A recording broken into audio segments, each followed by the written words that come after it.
Há 100 anos apenas, seria muito improvável eu estar aqui, neste cenário, a falar consigo. Em 1920, eu era considerado um velhinho. Vivia-se, em média, 36 anos. Fim da Segunda Grande Guerra, respiramos de alívio. Mantivemos a neutralidade, com isso escapamos ilesos. Mas muitos portugueses, para fugir à miséria e à ditadura, tiveram de fazer as malas. E partiram para o Brasil, para a Alemanha, para a França. Anos 60, da América chega uma revolução em forma de comprimido. Porém, a pílula anticoncepcional tarda em ser utilizada pela maioria das mulheres portuguesas. As mesas continuam modestas e à volta permanecem famílias numerosas. É também a década de todas as partidas. As mães choram a morte dos filhos no ultramar e o país perde milhares de jovens adultos. Se eu tivesse nascido no campo, estaria a despedir-me dos meus amigos e de partida para a cidade grande. 1974, 6 anos depois de Salazar cair da cadeira. Eis a madrugada porque todos esperavam. Muda tudo. O 25 de Abril traz mais saúde, educação e esperança de vida aos portugueses. E chegamos a 1982. As mulheres já estão no mercado de trabalho, mas pela primeira vez deixam de ter filhos em número suficiente para assegurar a renovação de gerações. É também por isso que somos hoje um país de filhos únicos. Mas somos também o país que, num século, fez de mim, de um provável velhinho, alguém que passa a ter uma vida pela frente.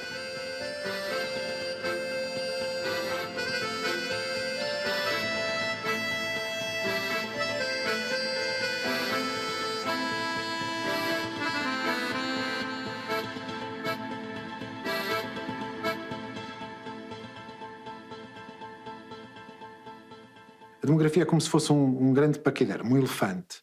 Move-se muito devagar, mas está em movimento. E desde os anos 60, do final dos anos 60, começámos a sentir esta mudança. Temos mais tios do que sobrinhos. Os nossos avós tinham muito mais irmãos do que hoje têm netos. Portanto, esta consequência é que, de facto, vamos pouco a pouco sentindo isso no nosso dia-a-dia e vamos ficando mais velhos e vamos tendo menos crianças. Eu não sei se conseguiria ter filhos no continente, porque eu quando trabalhava lá, eu trabalhava muitas horas e era impossível as horas que eu tinha de trabalho conciliar com uma vida de mãe. Não sei se teria sequer um filho.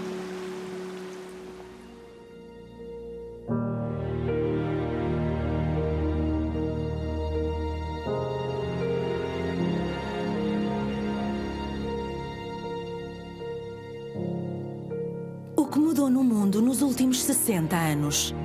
Alteraram-se as fronteiras, novos países nasceram. A ciência e a tecnologia redefiniram os limites da existência humana. Mudou a forma como nos vestimos, aquilo que comemos, como trabalhamos e até como nos relacionamos.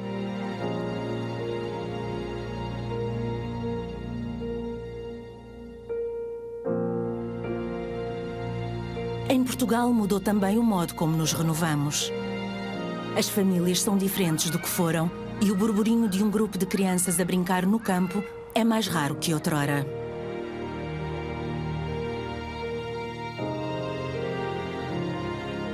Mudou ainda o local onde vivemos. A população concentra-se hoje no litoral, enquanto em enormes áreas daquilo a que chamamos interior, a natureza avança, apagando os vestígios do homem.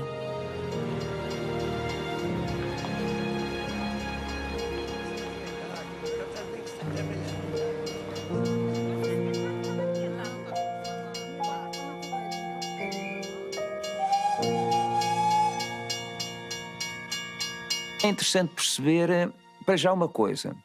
É que o conceito interior litoral que nós hoje utilizamos nem sempre existiu. E até meados do século passado, isto é, até aos anos 50, até mais ou menos 1950, não havia essa ideia de litoral interior. Por exemplo, em livros de geografia antigos, a ideia de interior era o miolo do país. Ou seja, excluía tanto o litoral como as regiões fronteiriças. Portanto, é interessante perceber que esta oposição que nós hoje reconhecemos como sendo tão familiar, ela começou a emergir no final dos anos 50, porque foi quando, em Portugal, se começou a desenvolver um modelo urbano-industrial nas principais cidades e no litoral em geral, e esse modelo urbano-industrial significou que as áreas rurais, essas áreas ficaram para trás. E como ficaram para trás, as pessoas foram obrigadas a migrar.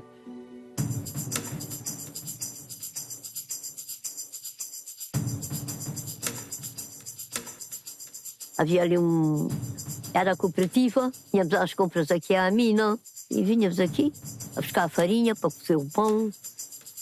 Levávamos aqui tudo. E tocando a 1 hora ou às 5 horas, epá! As pessoas eram... sei lá o que havia aí, pessoas a saírem. A mina acabou tudo. As pessoas, umas foram para um lado, outras foram para outro. E é assim. É a vida.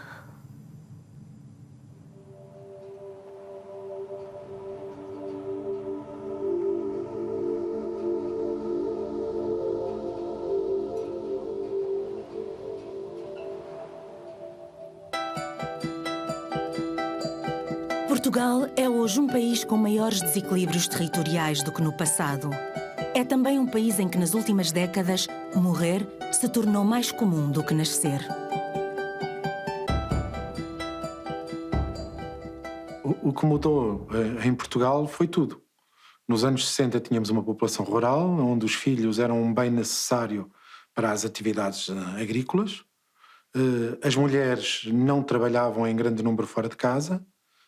As crianças não iam à escola. O custo por criança era relativamente reduzido. E nos anos 70 e seguintes tudo isso se alterou. As mulheres entraram no mercado de trabalho e, portanto, deixaram de ter tanta disponibilidade para os filhos.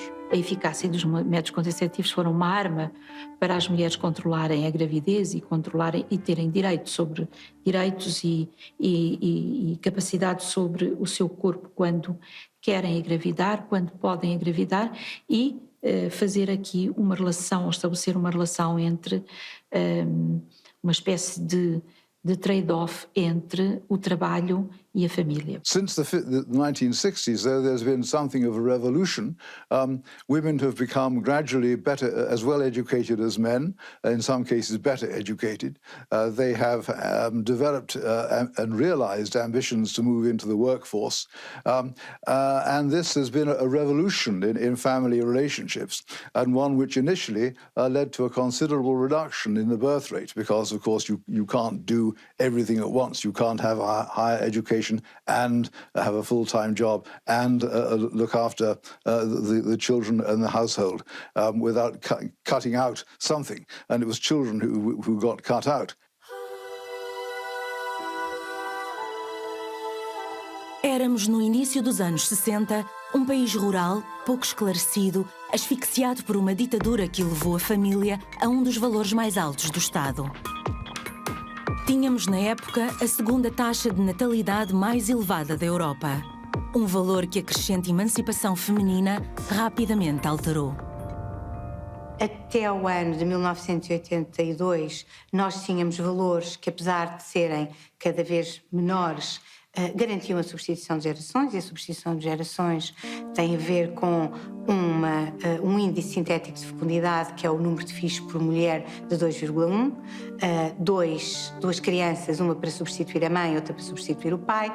O 0,1 tem a ver com a nossa mortalidade até à idade em que as pessoas casam e têm filhos. Portanto, é importante manter aqueles dois até à idade deles próprios constituírem família, para que possam renovar as gerações. Nós temos tido sempre valores de número de filhos por mulher, ano após ano, que não permitem substituir as gerações.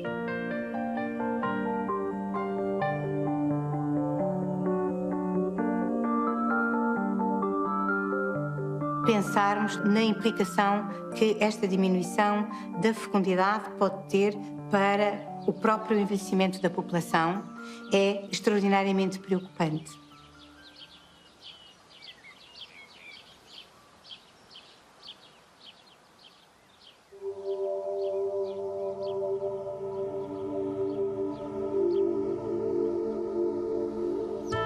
Passaram quase 4 décadas desde 1982, uma data-chave para a demografia portuguesa. Desde então, Portugal entrou para a CEE, hoje União Europeia, acolheu uma exposição mundial, venceu um campeonato da Europa de futebol, tornou-se capa de revistas de turismo em todo o mundo. Os números da fecundidade é que não se inverteram e atingiram mesmo mínimos históricos na altura da crise económica. Isto prova que a estabilidade financeira é determinante para os casais terem mais filhos. Viajar pelos nossos 92 mil km² é ser surpreendido por uma imensa diversidade. As mulheres do norte e do centro do país têm um número de filhos inferior à média nacional, enquanto na área metropolitana de Lisboa, no Alentejo e no Algarve, a fecundidade é mais elevada que no todo nacional. Nas ilhas nasce menos gente que no continente e as famílias com mais de 2 filhos são agora a exceção.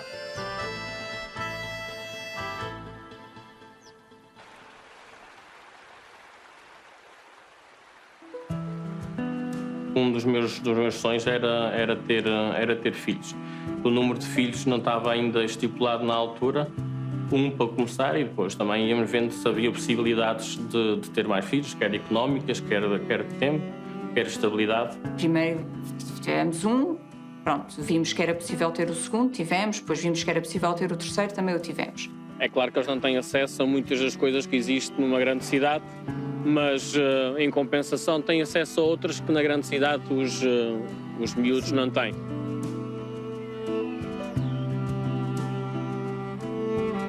Os últimos bebés a nascerem cá na ilha foi por volta de 1982, 83, por volta dessa altura. A partir daí, as grávidas em geral e eu em particular, tive que ser acompanhada fora, em todas as consultas de obstetrícia, e depois, na altura do nascimento, também tive que ir para fora 1 mês antes, à espera que o bebé nascesse. Isto porque a partir das 36 semanas nós não podemos viajar de avião. Há 100 anos, a população mundial não atingia os 2 mil milhões de habitantes. Hoje somos quase 8 mil milhões, esperando-se que por volta do final do século a Terra conheça o seu pico populacional ao ter 11 mil milhões de pessoas. Vivemos num planeta a 2 velocidades. Serão sobretudo os países do Hemisfério Sul os responsáveis por este aumento, ao passo que a velha Europa continuará a assistir ao decréscimo da sua população. Em Portugal, entre os vários cenários possíveis, um é certo: no futuro, seremos menos.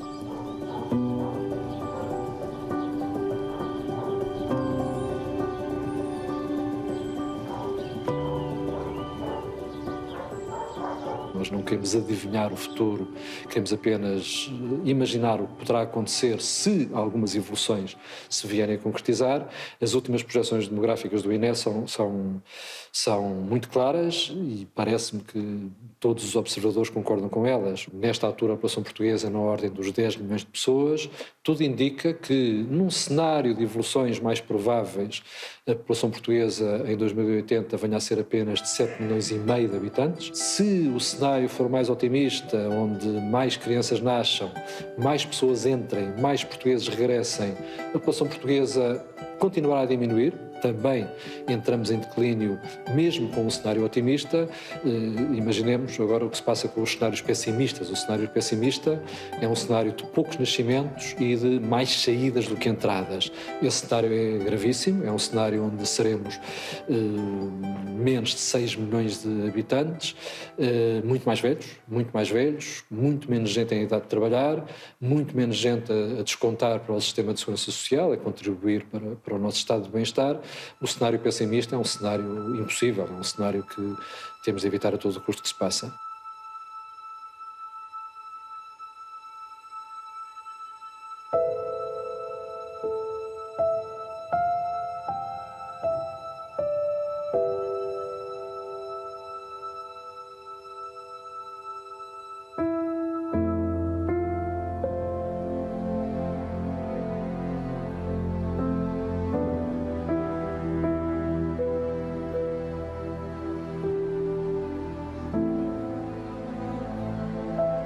Portugal é hoje o 3º país mais envelhecido da Europa e o 5º mais envelhecido do mundo.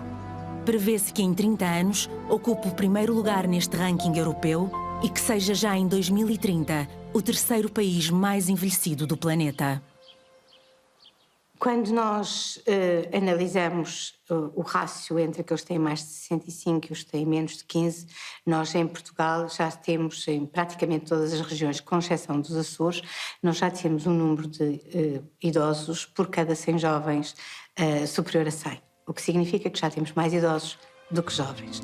Este rácio vai ter tendência a aumentar nas próximas décadas, fruto exatamente desta diminuição da fecundidade e desta diminuição também da mortalidade e do aumento da esperança de vida.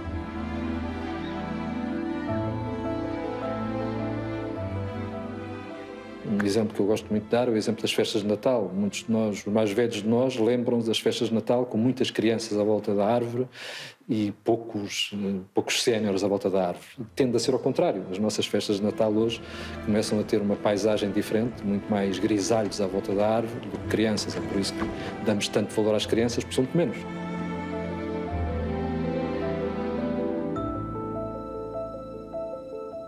De 1920 a 2020, vimos duplicar a nossa esperança de vida. Os progressos na medicina, a melhoria das condições de habitabilidade, o aumento da educação e a criação do Serviço Nacional de Saúde deram-nos uma espécie de vida extra e com ela tudo se alterou. Passamos a poder ter filhos até mais tarde, tirar 2 ou 3 cursos superiores, mudar de carreira, ver crescer os netos. Ganhamos liberdade.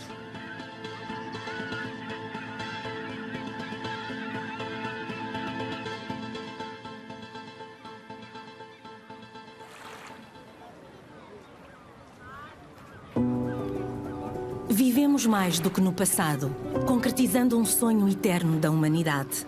No entanto, aquela que será talvez a mais extraordinária conquista do século XX pode significar também um agravar do envelhecimento populacional. Hoje, somos mais velhos que ontem.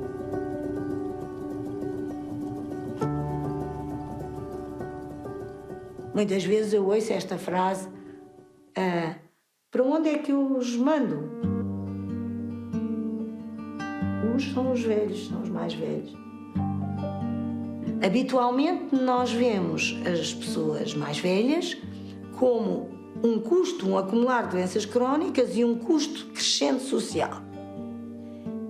E não vemos que as pessoas mais velhas transmitem os seus conhecimentos de forma voluntária e gratuita aos mais novos, que apoiam as famílias mesmo financeiramente, porque muitas famílias portuguesas não conseguiriam sobreviver se não fossem os mais velhos. Quando vamos buscar casos como um filósofo que, por exemplo, como Kant, que aos 66 anos fez uma obra absolutamente extraordinária, a Crítica da Faculdade de Julgar, quando vemos Bach a fazer obras absolutamente extraordinárias nos anos que precederam a sua morte, dos 70 aos 77 anos, sabemos que são artistas, são pensadores, são etc. Mas existem eles. E porquê é que eles são capazes dessa criatividade nessa idade? Não é porque eles são só génios excepcionais. Isso existe em todas as pessoas.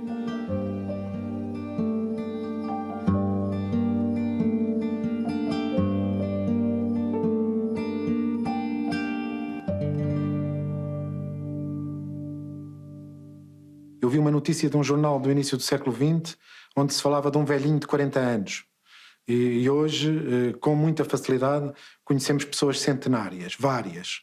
E no futuro vamos provavelmente conhecer mais. Nesta altura, nós em Portugal temos cerca de 3 adultos para cada idoso. Transformando isto em linguagem de segurança social, temos 3 contribuintes para cada pensionista. Prevê-se que daqui a algumas décadas a relação seja de 1 para 1. Apenas um contribuinte para cada pensionista, o que significa que nos ombros de cada contribuinte ficará um peso cada vez maior de descontos, de contribuições financeiras que tem que gerar para tornar o Estado sustentável. We talk a lot now about environmental sustainability, but even more elementary than that is demographic sustainability. And so each couple should on average have 2 children, and the public policies need to do that. if the society dwindles, so that there's fewer and fewer people and more of them are old people, that is financially unviable. Who's going to pay the pensions?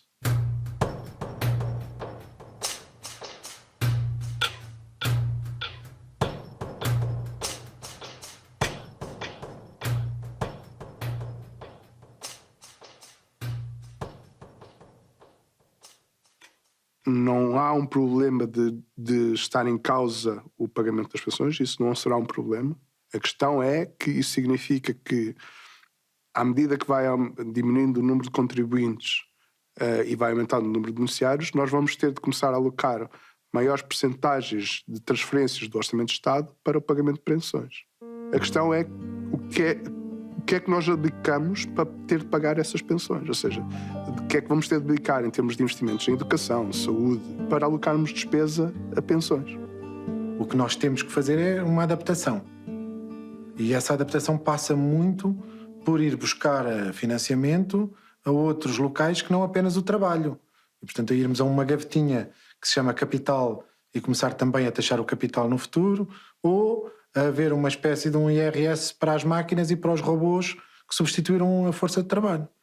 I think machines may well have an extraordinary effect upon the labour force and the need for labour, particularly of less skilled kind. It is sometimes forecast that the growth of artificial intelligence and the associated growth of automation and of the replacement of routine tasks of various kinds by machinery and information technology will put large numbers of people out of work. It remains to be seen what will happen. If it does take place, then the population will maybe need to be less. This may usher in a great era of leisure, or it may usher in a great era of underemployment and dissatisfaction. It's something which we may well have to think very hard about. Não são as máquinas, não nos vão substituir completamente no futuro, se pode antecipar, portanto, continuarão a ser precisas muitas pessoas para ter trabalhos criativos, trabalhos qualificados, trabalhos de cuidados, por exemplo, os cuidados a idosos. Há muitos trabalhos que requerem mão de obra humana, mais qualificados, naturalmente, mais difíceis, mais criativos, mais autónomos, exigem mais educação. A economia portuguesa irá necessitar, nas próximas décadas, de muita gente. E, curiosamente, de muita gente qualificada.